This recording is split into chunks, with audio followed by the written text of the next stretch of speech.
independent. So let's first use these one numbers. True, the R1 is equals to 2 ohms, R2 5 ohms, and R3 10 ohms, and we have the load of or total load of 4 ohms. So for the solution for this one, first,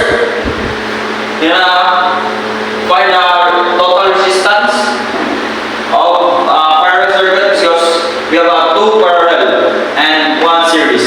So the formula for finding total circuit is 1 over R2 plus 1 over R3 plus 1 over RL. This is because this 3 is parallel and exponent of negative 1. So substitute the value. 1 over R2, 1 over R2 is 5 ohms and plus 1 over R3 and R3 is 10 ohms and 1 over RL and RL is 4 ohms to multiply into negative 1, so equals to 20 over 10 ohms or 2.22 ohms.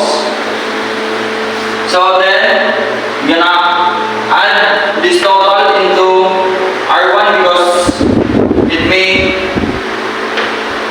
correspond series circuit. So the formula is R1 plus RT. R1 is 2 ohms plus 2.22 ohms, so equals to 4.22 ohms. So now we gonna find our total voltage. So I1 multiply into RT equals to 1. Our volts here from this I1 and our RT is 20 over 9, so equals to 2.22 volts. Then we're gonna find our I2 equals to the formula is total voltage over R2. So our total voltage is 2.22 and R2 is 5 ohms, so equals to 444 amperes for the unit of the current. So now we're gonna find our current 3 or I3. So again, the formula is total voltage over our R3, which is 10, and our total voltage is 2.22, and we have a total of 0.222 ohms. So now we can get our IL, which is the formula of total voltage over RL, which is 4 ohms, and our total voltage is 2.22, and we have a 555 amperes. So now we're gonna solve for the case 2, and we're gonna use our V1, which is 12 volts, through our circuit, and we're gonna short our I1 or the current 1, which is we have 1 amp, and we're gonna short it. So the solution for this is R3L is equals to parentheses 1 over R3 plus 1 load R or load resistance parentheses to the power of negative 1. So we substitute our value. For R3 we have 10, so 1 over 10 plus our RL is 4, so 1 over 4 parentheses to the power of negative 1. So we have a total of 20 over 7 ohms or 2.86 ohms. So we're gonna solve for the RT or total resistance, and with the formula of parentheses 1 over R2 plus 1 3L parentheses 2 to the power of negative 1.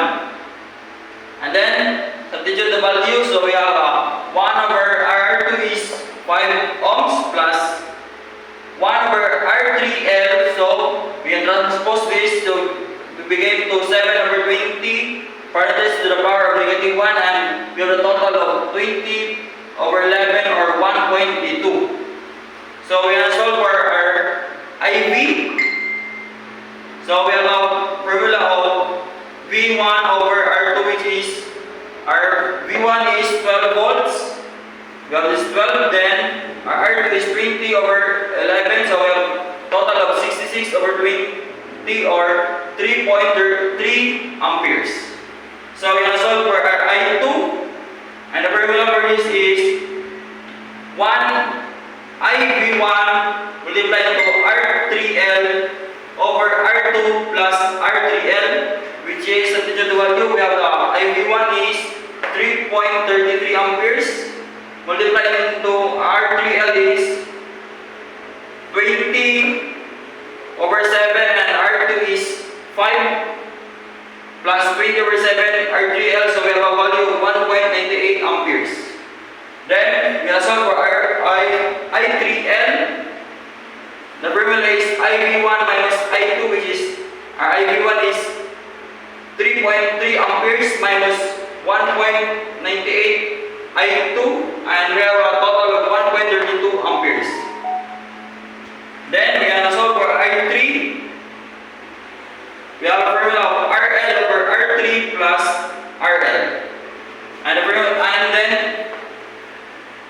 the substitute the value with R3L is 1.32 amperes multiplied into RL 4 over 10, which is our R3 10 ohms plus 4 RL, so we have a total of 0.38 amperes. So now we are solve for our IL, and we have a formula of I3L multiplied into R2 over R3 over RL. So substitute the value, we have I3L is 1.32 multiplied into 10 over 4, and we have a total of 0.99 amperes.